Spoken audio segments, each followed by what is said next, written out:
Hawaii, through the community of Laie, and make a short stop at the historic temple for the Church of Jesus Christ of Latter-day Saints. In total, it'll take about 15 minutes. Is that okay with everybody? Yes? Awesome. We are so excited that everyone is here with us today. We want to start off the tour in the Hawaiian way with our shakas in the air and a big aloha. Aloha. Beautiful. My name is Sister Strom and I'm from Utah. How many of you have been to Utah before? Awesome. And this is my friend. Hi, my name is Sister Hernandez and I'm from Venezuela. Does anyone know how to say hello in Spanish? Hola. Yeah, good job. Muy bien. And this is our tram driver today, Uncle Moi Moi from American Samoa. Can everyone say aloha, Uncle Moi Moi? Aloha. We want to start off by telling you a little bit about the Polynesian Cultural Employment for all the students at Brigham Young University, Hawaii. About 70 to 80% of the performers and workers at the Polynesian Cultural Center are students at the university. Sister Hernandez and I are not students at the university, nor are we workers at the Polynesian Cultural Center. We're full-time service missionaries for the Church of Jesus Christ of Latter-day Saints, and our church both sponsors the university and the Polynesian Cultural Center, and that's why we're able to give you this tour today.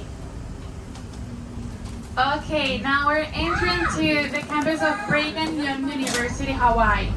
There is 3 campuses. Does anyone know where the other 2 are located? Provo, yes. Yes, and the other one? Shout it out. Yeah, very good.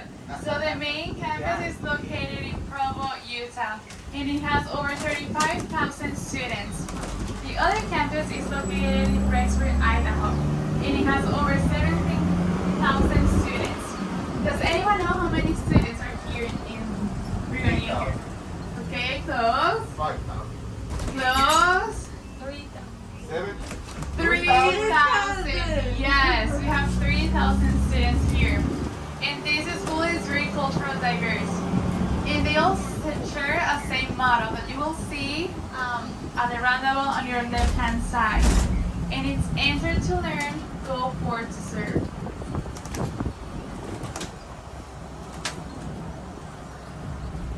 And our hope is that the students that come here will learn and go back to their communities and serve them. We're about to pass this big ring of flags here on this roundabout, and typically we have flags flying, but today they are not flying. All these flags represent the different nations that are represented here at Brigham Young University, Hawaii. Does anyone want to guess how many nations are represented here? You're very close.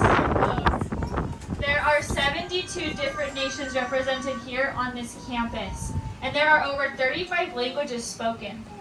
We now want to turn your attention over to your right at this beautiful tile mosaic.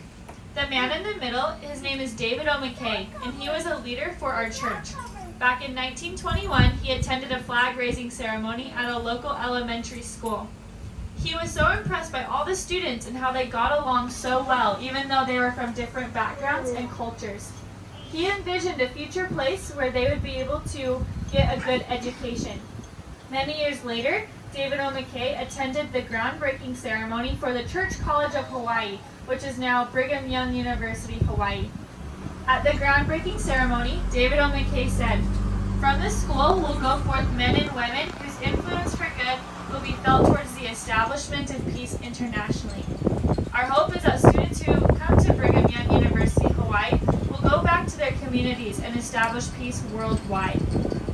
Brigham Young University is a fully accredited 4-year university offering over 40 different majors focusing on the liberal arts and sciences.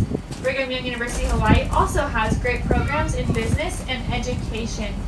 One of the unique majors they have here is the Peace Building major, which goes towards David O. McKay's dream for the students to establish peace internationally.